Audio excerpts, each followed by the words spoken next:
কি বললাম যে নন ফাইনাইট ভার্ব হচ্ছে যে ভার্ব টেন্স পার্সন নাম্বার অনুসারে পরিবর্তিত হয় না, তাকে আমরা কি বলবো?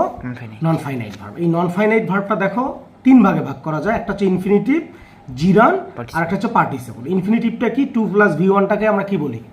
ইনফিনিটিভ বলি, তাই না? জিরানটা হচ্ছে V1 + ING।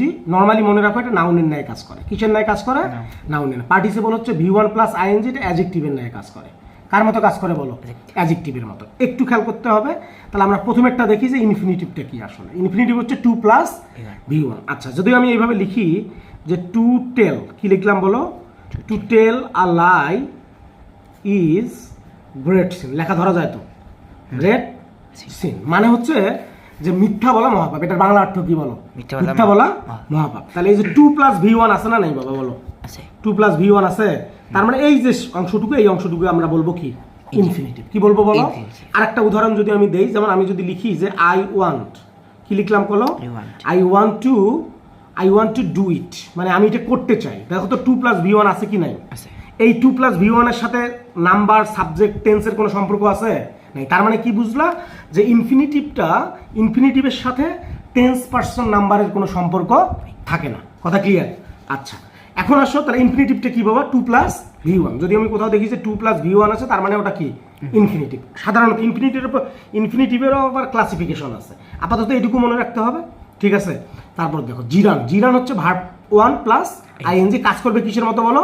নাউনের মতো। এখন কথা হচ্ছে V1 + ING কাজ করবে কিসের মতো? অ্যাডজেক্টিভে, সেটাকে পার্টিসিপল বলবো। এখন তো কথা হচ্ছে যে আসলে কোনটা কিভাবে কাজ করবে, কোনটা কখন নাউনের মতো কাজ করবে, কখন অ্যাডজেক্টিভের মতো কাজ করবে, এটা আমাকে বুঝতে হবে তো, তাই না? আমি একটা উদাহরণ দিই, তাহলে বুঝতে সুবিধা হবে তোমার। দেখো, ধরো আমি লিখলাম ওয়াকিং। কি লিখলাম কও? Walking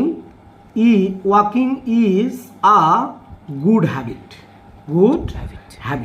walking is a good habit মানে হচ্ছে, এটার মানে হচ্ছে যে হাঁটাহাঁটি করাটা কি? ভালো অভ্যাস। হাঁটাহাঁটি করা কি অভ্যাস? ভালো করে, সহজ করে বলে দিচ্ছি বাবা, একদম সহজ করে, এটা মনে রাখবা। এই V1 + INGটা যদি স্থির হয়, কি হয় বলো? স্থির মানে কি? থেমে আছে। মানে যদি V1 + INGটা স্থির হয়, V1 + INGটা কি হয়? স্থির হয়, তাহলে সেটাকে আমরা বলবো জিরান, এবং সেটা কাজ করবে কিসের মতো? নাউনের মতো। একটা দেখো, সাধারণত নাউনের পজিশন, নাউন বিভিন্ন বাক্যের বিভিন্ন জায়গায় নাউন বসতে পারে, তবে সাধারণত নাউনের পজিশন হচ্ছে বাক্যের শুরুতে বসে, সাবজেক্টের জায়গায়। অবজেক্টের জায়গাও নাউন বসতে পারে, তাই না? আর বাক্যের অন্য জায়গাও নাউন বসতে পারে, কিন্তু সাধারণত আমরা জানি সাবজেক্ট এবং অবজেক্টের জায়গায় কি বসে? নাউন বসে। এখন এখানে দেখো, walking is a good habit মানে কি? হাঁটাহাঁটি। তার মানে এখানে কেউ হাঁটাহাঁটি করতেছে বলো? এই যে walking is a good habit মানে হাঁটাহাঁটি করা ভালো অভ্যাস। তার মানে এখানে কেউ হাঁটাহাঁটি করতেছে, তার মানে এই ভার্ব + INGটা কি আছে বলো? স্থির আছে। তার মানে এটা হচ্ছে কি? এটা হচ্ছে বলো? এটা হচ্ছে জিরান। তার মানে কাজ করছে কিসের মতো? ওয়াকিংটা এখানে নাউনের মতো। আরো সহজ করে দেখো, এই পার্টিসিপলের একটা উদাহরণ দিই। যেমন আমি যদি লিখি এরকম যে হি কেম, কি বলো?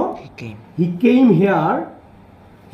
Hair walking. একই শব্দ দেখো, ওয়াকিং ওখানেও লিখছি, এখানেও লিখছি, এখানে অবজেক্টের জায়গায় লিখছি। এখন তুমি বলতে পারো যে সাবজেক্ট বা অবজেক্টের জায়গায় বসলে তো সেটা নাউনের মতো কাজ করে। ব্যাপারটা খেয়াল করো একটু। এই যে হেয়ারটা কিন্তু এখানে অ্যাডভার্ব। হেয়ারটা কি বলো? অ্যাডভার্ব। দেখো, হি কেম হেয়ার, সে এখানে এসেছিল ওয়াকিং, হাঁটতে হাঁটতে। কেমন করে আসতে কও? তার মানে তার কাজটা কি স্থির ছিল না চলমান ছিল? কথা কি বাবা বুঝছো? তার মানে এটা কি কাজ বলো? চলমান না? বুঝাইতে পারি নাই? হ্যাঁ, হি কেম হিয়ার ওয়াকিং, সে এখানে হাঁটতে হাঁটতে এসেছিল। তার মানে এই হাঁটার কাজটা কি তার স্থির না চলমান? যেহেতু এটা চলমান, বা আমি অস্থির বলতে পারি, স্থির বা অস্থির, এভাবে যদি মনে রাখতে পারো যে জিরান ভার্ব + ING নাউনের মতো কাজ করে, এটা স্থির। পার্টিসিপল ভার্ব + ING অ্যাডজেক্টিভের মতো কাজ করে, তার মানে এটা হচ্ছে অস্থির বা গতিশীল। কথা ক্লিয়ার? আর বলতে হবে এটা। তার মানে আমি আরেকবার রিভিশন করে দিচ্ছি, একটু দেখো। হ্যাঁ, তাহলে নন ফাইনাইট ভার্বটা হচ্ছে যে ভার্বটা টেন্স পার্সন নাম্বার অনুসারে পরিবর্তিত হয় না, তাকে কি বলে? নন ফাইনাইট ভার্ব বলে। নন ফাইনাইট ভার্বকে আমরা তিন ভাগে ভাগ করতে পারি। একটা হচ্ছে ইনফিনিটিভ, জিরান, পার্টিসিপল। সহজে একেবারে যোগ অঙ্কের মতো মাথায় রাখতে হবে একদম। মানে এই জন্য তোমাকে এই সহজ করে বলে দিলাম। এটা নিয়ে আরো বিস্তারিত আলোচনা আছে। একটু এটা যোগ অঙ্ক যেমন মনে থাকে, এটা এইভাবে মনে রাখতে হবে, ঠিক আছে? তাহলে ইনফিনিটিভটা হচ্ছে 2 + V1 যদি হয়, তাহলে সেটা কি? ইনফিনিটিভ। এই 2 + V1টা সাধারণত নাউনের মতো কাজ করে। এই ইনফিনিটিভের আবার ভাগ আছে। হ্যাঁ, তারপর দেখো জিরান হচ্ছে V1 + ING নাউনের মতো কাজ করে। এই V1 + ING এই কাজটা কি হবে বলো? স্থির হবে। আর পার্টিসিপল কি বললাম? V1 + ING কাজ করবে কিসের মতো? অ্যাডজেক্টিভের মতো। তার মানে এটা কাজটা কি হবে? অস্থির হবে বা গতিশীল হবে। এই পার্থক্য বুঝছো বাবা? তাহলে এইটাই হচ্ছে কি নন ফাইনাইট ভার্ব।